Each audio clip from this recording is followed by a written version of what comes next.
maskan aad aragtaan wuu ka halis badan yahay sida aad u malaynayso.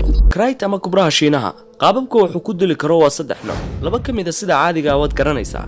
waxaanay kala yihiin inuu ku qaniino oo sunta ku jirta ay dhiigaaga raacdo ama uu qoorta isaga kaamaro ilaa heer neefsashada uu ku diido. balse qaabka saddexaad ayaa ah inuu kugu dili karo jeermis isagoo ku soo gudbin kara noocyada ugu casrisan fayraska corona ee dilaaga ah. kadib markii dawladda Shiinuhu ay ogaatay dhibka baan u geysan karo fayraska corona lagana soo sheegay Yurub iyo Mareykanka waxa loo aqoonsaday midka ugu halista badan ee cudurrada ku faafa neefsashada. dhakhaatiirta ku hawlan xalinta masiibadan ayaa waxa ka soo yeeray laba waro mid farxad u yahay bulshada kan kalena walwal ku abuuray. warka farxadda leh ayaa ah in la ogaaday hidasidaha fayraskan iyo halka uu ka soo minguuray. kan naxdinta lehna waxa uu yahay in aysan dhakhaatiirta awood u helayn in ay helaan talaalka cudurkan ilaa diila sanad kadib. taasoo la micno ah in ay badanayaan dadka u dhiman doona fayraskan. haddaba waxaan ku soo gudbin doonaa inta aad doonayso inaad ka ogaato fayraskan cusub ee galaaftay kumanaanka qof.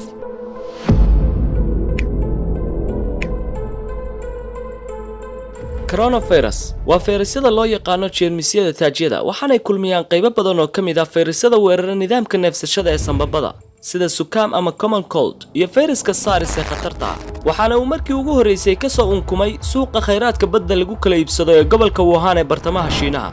fayraskan waxa uu jirka bini'aadamka ka soo ifbixi karaa ugu yaraan 14 cisho halka uu leeyahay astaamo la mid ah kuwa hargabka iyo xanuunka filaha ama influenza. laakiin cudurkan si lama filaan ah ayuu horumarayaa taasoo bukaanka ku hagi karta inuu u geeriyoodo. fayraskan ilaa hadda waxa uu galaaftay nolosha boqolaal qof kuwa kalena waxa ay u jiifaan sariirta bukaanka. kooxda badbaadaduna waxay ku raad joogtaa inay helaan talaal suuragal ah oo ka caawiya dabargoynta cudurkan laga bilaabo fiidmeerta ilaa masaska.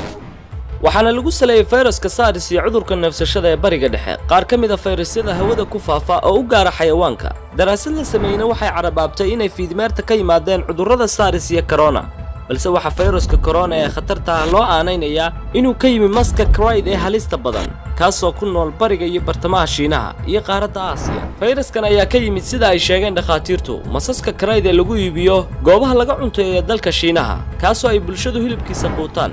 daraasado kale oo la sameeyayna waxay cadeeyeen in maska Crite loo yaqaan uu cunay fiidmeer halkaasoo ay u gudbisay jeermiskan khatarta badan. goorma ayaa la helayaa talaalka ugu habboon? sida hay'adaha caafimaadku ay sheegeen waxay ku guuleysteen inay heleen hidasidaha fayraskan ayna baahiyeen dawladaha caalamkana waa ay ka faa'iideysteen balse talaalka ugu habboon waxa la heli karaa sanad kadib.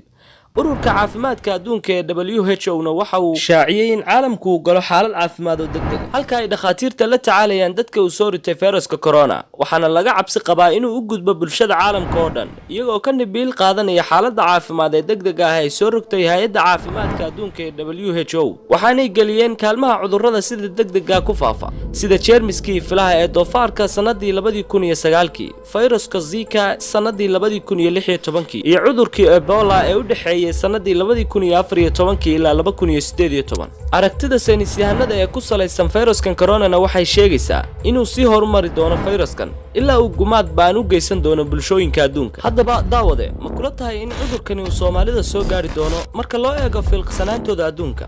wixii fikrad ah noogu reeb buttonka eray bixinta. wad mahadsantihiin.